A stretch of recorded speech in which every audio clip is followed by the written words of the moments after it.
Part 7. Heath, know that you're like a son to me. The King of Hours smiles, the wrinkles around his eyes turning upward in a rare display of warmth from the grizzled monarch. Thank you, Your Highness. This is a profound honor. I replay the scene in my head, deep in thought as we follow Auric through the Saurian palace. It was the night I was appointed to the Royal Guard, the night my life began to have meaning and purpose. For some, service in the Elven military reflects a sense of duty to the nation, but my loyalty stems from elsewhere.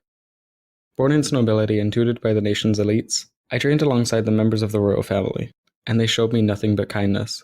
My loyalty to His Majesty is personal, even if he would oppose my relationship with Kaio. He is an intelligent man. Surely, he could come to understand that such relationships are normal. My thoughts race as we move ever closer toward our impending audience with Soren.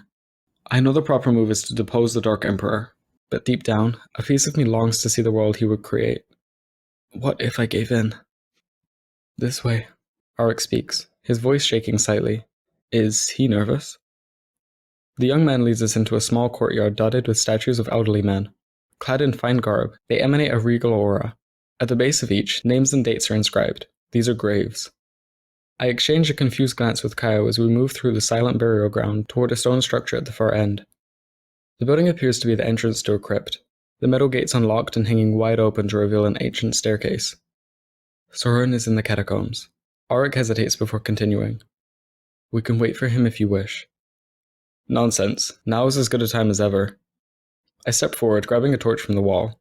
Auric flashes a nervous glance back at the gravestones before following me down the dark staircase. What is he hiding? A refreshing, moist shade bathes our bodies as we move beneath the surface. Torchlight dances upon the cracked brick walls, casting gloomy shadows as the three of us proceed. The silence is smothering. Only the crackle of flames and the plodding of our footsteps. Is this where the founders of Saara are buried? I break the silence, eager to dispel the tense atmosphere. Yes, the bones of Asim Azaviar, the famous sage, are kept here. No, that's a strangely specific detail to bring up. Auric seems distracted and deep in thought. It causes my unease to morph into curiosity. After what feels like an eternity, we reach the base of the catacombs. A narrow corridor extends before us, flickering firelight and the sound of whispers emanating from a room at the far end. I nod to Kaio before leading into the chamber, my heart pounding. The scene is ghastly. The tomb consists of a single cavernous room. Along the perimeter, ornate stone sarcophagi are lined, containing the bones of long-deceased nobles. A small group of foreign-looking mages stands in a circle, each holding a glimmering torch. They do not acknowledge us, instead focusing their attention on the center of the chamber as they mutter a continuous incantation. A sarcophagus appears to have been dragged into the middle of the room and smashed open. The bones of who I presume is the ancient sage are strewn across the floor, drenched in fresh blood. Atop the gory bones, a recently slain basilisk lies motionless, its entrails spilling from a deep cut in its serpentine body. The sight is grisly. The sight is evil. What sort of wicked ritual is this? My eyes rise from the gruesome spectacle toward a shimmering mirror-like object suspended in the air. Tall, flat, and glowing deep blue. It appears to be some sort of portal. Soren has temporarily opened the gate to the realm of the Incubi. Auric speaks, his voice heavy with anxiety. We have permission to enter. I turn to Kaio and nod, drawing my sword. Whatever Soren is doing here must be stopped.